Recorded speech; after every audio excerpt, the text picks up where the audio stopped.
Je suis Marisol de la Tour d'Auvergne, vice-présidente de la Fondation des Parcs et Jardins de France, responsable des échanges culturels et éducatifs avec la Russie. Je voudrais d'abord vous présenter la Fondation des Parcs et Jardins de France, dont la mission essentielle est de remettre l'art des jardins au niveau majeur qu'il occupait au XVIIe siècle en France et dans les siècles qui ont suivi.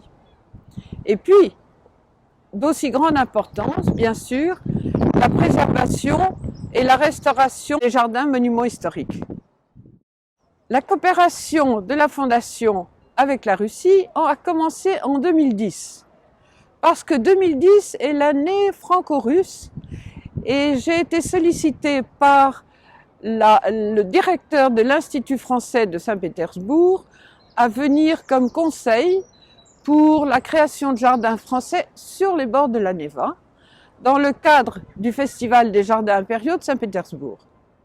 Et à cette occasion, ont été créés 2 jardins. L'un a été un carré de Villandry et l'autre une création de Chaumont, le Jardin Rouge. Tout cela a rencontré un énorme succès, ce qui était formidable. À la suite de cette entrée en matière magnifique avec la Russie, qui a été certainement un grand succès, eh bien, j'ai décidé qu'il fallait continuer cette action. Et donc, j'ai participé à un certain nombre de conférences, en commençant magnifiquement à Peterhof, et j'ai aidé à la création d'une association, Renaissance des Parcs et Jardins Historiques de Russie, qui s'est faite à partir de Tsarskoye-Selo, dont la présidente est la directrice de Tsarskoye-Selo et qui, depuis sa création en 2012, a vraiment pris une ampleur et une raison d'être, car elle réunit un certain nombre de jardins classés monuments historiques en Russie qui appartiennent à des musées importants. À la suite, il y a eu une action avec tous ces festivals de jardins.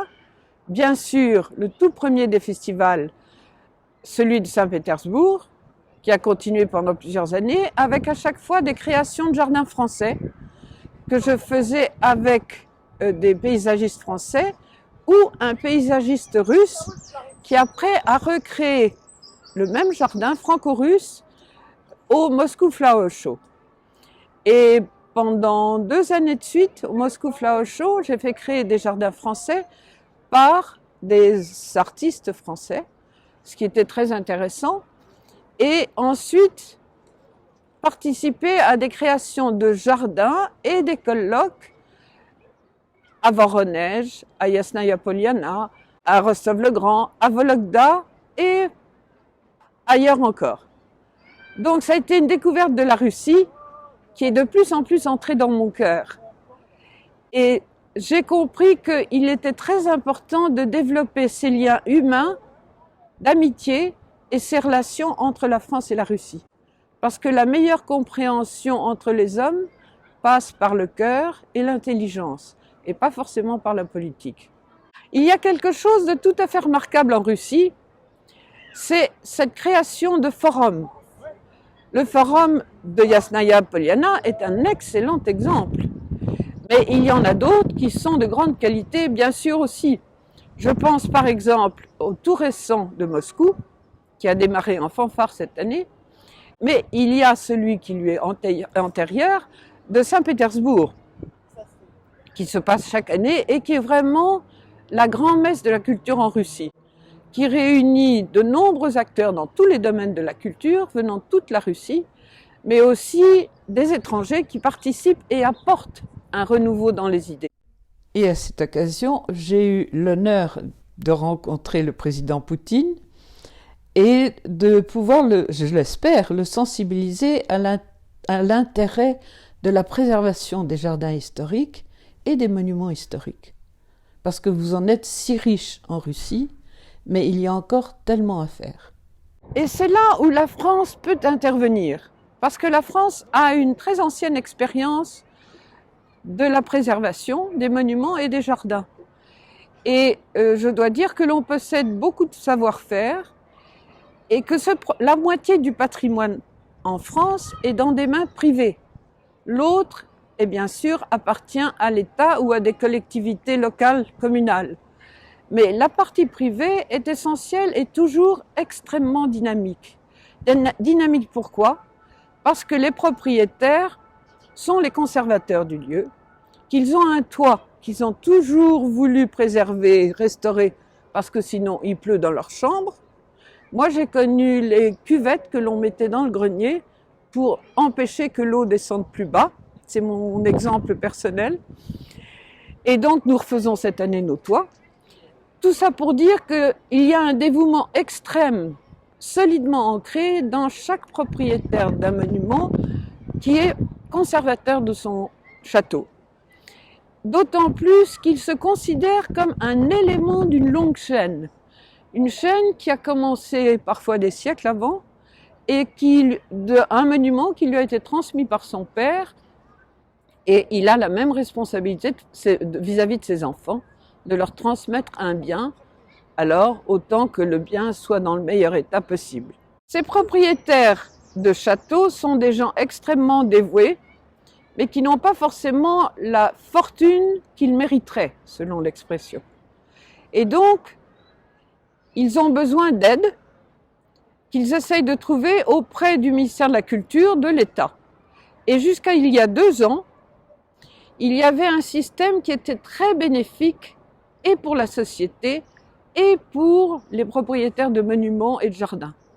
C'était en fait la possibilité d'engager pour une durée 2 ans maximum des chômeurs qui ainsi trouvaient un travail, ce qui les revalorisait énormément et qui, dans notre cas, j'ai vu souvent leur donner une possibilité d'accéder à un emploi parce qu'ils avaient bénéficié du coup d'une formation.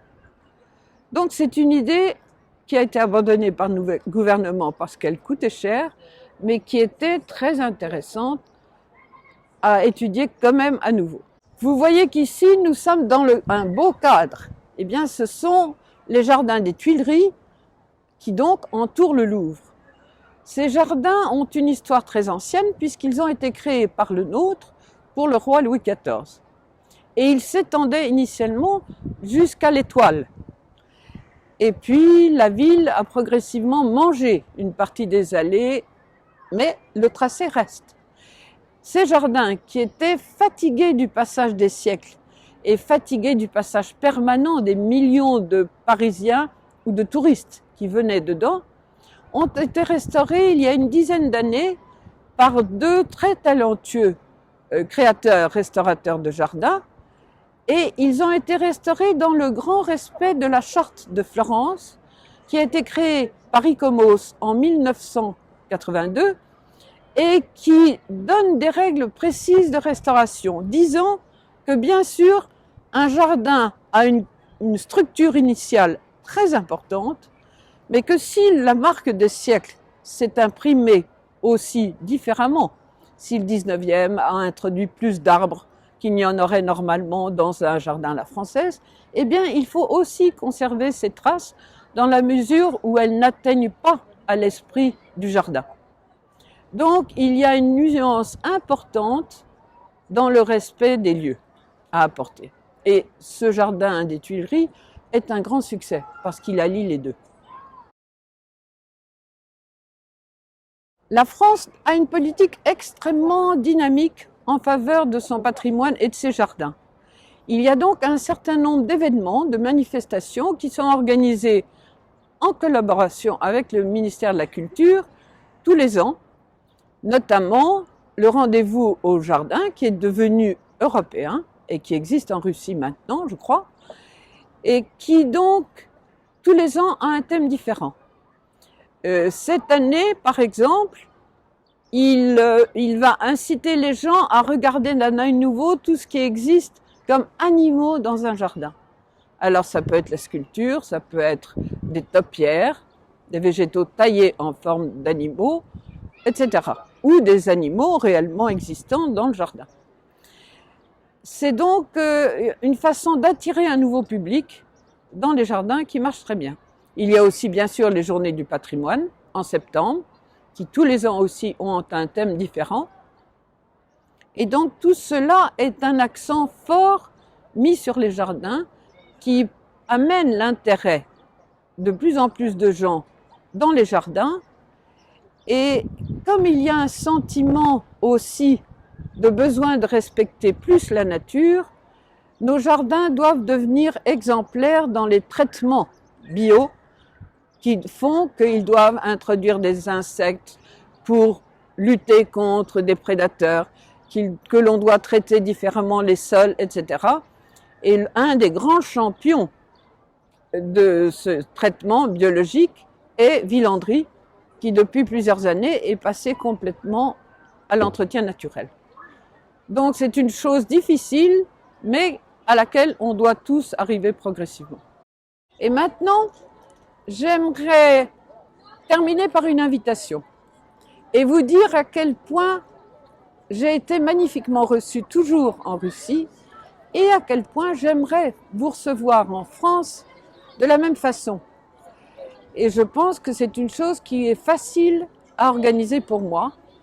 Je vous ferai découvrir des endroits merveilleux, rencontrer des propriétaires passionnants, voir des jardins historiques ou contemporains, parce que nous avons la chance d'avoir une grande tradition historique, mais aussi une réelle capacité de création de jardins contemporains. Et donc cette richesse fait que vous devez venir vous en imprégner pour faire plus grand et plus beau encore en Russie.